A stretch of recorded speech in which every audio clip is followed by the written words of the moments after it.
നമസ്കാരം. റാഫ്റ്റോ ക്രിക്കറ്റിലേക്ക് അവർക്കും സ്വാഗതം. ഡാർവിനിൽ ബംഗ്ലാദേശിനോട് 9 വിക്കറ്റിൻ്റെ നാണം കെട്ട തോൽവിയാണ് ഓസ്ട്രേലിയ ഏറ്റുവാങ്ങിയത്. അത് ശരിക്കും അപ്രതീക്ഷിതമായിരുന്നു. കാരണം സന്നാഹ മത്സരത്തിൽ പോലും ഒരു ഇന്നിങ്സിൽ 54 റൺസിന് കോൾ ഔട്ടായ ഒരു ബംഗ്ലാദേശ് ടീം ഓസ്ട്രേലിയക്കെതിരെ ഇങ്ങനെ കളിക്കുമെന്ന് ആരും കരുതിയിട്ടുണ്ടായിരുന്നില്ല. ഇനിയിപ്പോൾ രണ്ടാം ടെസ്റ്റ് 22-ാം തീയതി ക്യൂൻസ്ലൻഡിലെ സൗത്ത് മെക്കയിൽ ആരംഭിക്കുകയാണ്. അപ്പോൾ ടീമിൽ മാറ്റം വേണം, തിരിച്ചടിക്കണം. ഓസ്ട്രേലിയ എന്തായാലും ഇപ്പോൾ സ്ക്വാഡിൽ മാറ്റം വരുത്തിയിട്ടുണ്ട്. ആ സ്ക്വാഡിലുള്ള മാറ്റം എന്ന് പറഞ്ഞാൽ ജെയ്ക്ക് വെതറാളിനെ മാറ്റിയിരിക്കുന്നു. വെതറാളിൻ്റെ മോശം പ്രകടനമായിരുന്നു.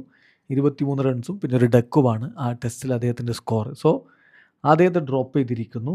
പകരം സ്ക്വാഡിലേക്ക് മാറ്റ് റെൻഷോയെ ഉൾപ്പെടുത്തിയിരിക്കുന്നു. ഇതാണ് അന്നത്തെ ആ സ്ക്വാഡിൽ നിന്ന് ഓസ്ട്രേലിയ വരുത്തിയ ഒരേ ഒരു മാറ്റം. പക്ഷേ ഇനി പ്ലേയിങ് 11 എന്തെങ്കിലും മാറ്റങ്ങൾ ഉണ്ടാകുമോ എന്നുള്ളതാണ് ചോദ്യം.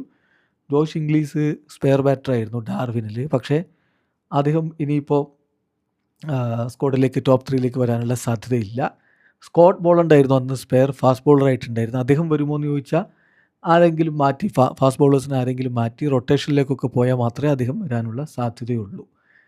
അതേസമയം ഇമ്പോർട്ടൻ്റ് ആയിട്ടുള്ള കാര്യം, ഒരു ഫ്രണ്ട് ലൈൻ സ്പിന്നർ മെക്കയിൽ വേണം എന്നൊരു തോന്നലുണ്ട്. അതനുസരിച്ച് പ്ലേയിങ് 11 എങ്ങനെയായിരിക്കും എന്നുള്ളത് വരും ദിവസങ്ങളിലാണ് വ്യക്തമാവുക. ഇപ്പോൾ സെക്കൻഡ് ടെസ്റ്റിന് ബംഗ്ലാദേശിനെതിരെ ഓസ്ട്രേലിയ പ്രഖ്യാപിച്ചിരിക്കുന്ന സ്ക്വാഡ് നോക്കിയാണ്. സ്ക്വാഡിലുള്ളത് Travis Head, Matt Renshaw, Marnus Labuschagne, Steve Smith, Cameron Green, Alex Carey, Beau Webster, Pat Cummins, Mitchell Starc, Nathan Lyon, Josh Hazlewood, Josh Inglis, Scott Boland.